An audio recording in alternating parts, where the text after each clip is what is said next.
A number of the founding fathers says, take alarm at the first experiment with liberties. And behind all that theory is that there's something about people that when they get in power, they tend to abuse that power. It's the old statement that power corrupts and absolute power corrupts absolutely. The first part of that statement is the most important, and that is power does corrupt. It tends to corrupt. The Bush administration, right before the national elections, before the Democratic Congress would get in, they added a rider to this massive bill with two stealth provisions in them. Essentially what the provision says is, and the thing here is there was no debate because it was a rider. There was no debate on the House of Congress, and the media didn't cover it. So if it wasn't just for a few bloggers in a recent New York Times article, we wouldn't even know about this. But what the rider essentially says is this, that now in any kind of disaster, whether it's a terrorist, perceived terrorist attack, disease outbreak, natural disasters of any kind, any other condition, and that's the little phrase thrown at the end of the rider, in any other condition, the president now can declare martial law and take over portions of the country. We've never had this in the United States, so this is entirely new. The founding fathers were decidedly opposed to standing armies for a number of reasons.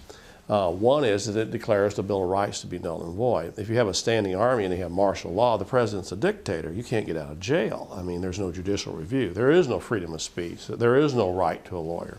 The founding fathers have been literally up in arms over this, I do believe. I mean, if you talk about rebellion, because again, they understood a standing army. That's one of the reasons they fought the War of Independence in 1776, and we got our great Declaration of Independence and finally our Constitution from all that. So they knew that a standing army was a threat, and they also did not want a king or a dictator. That's why we have a republic, a representative democracy. That's why we have three co-equal branches of government.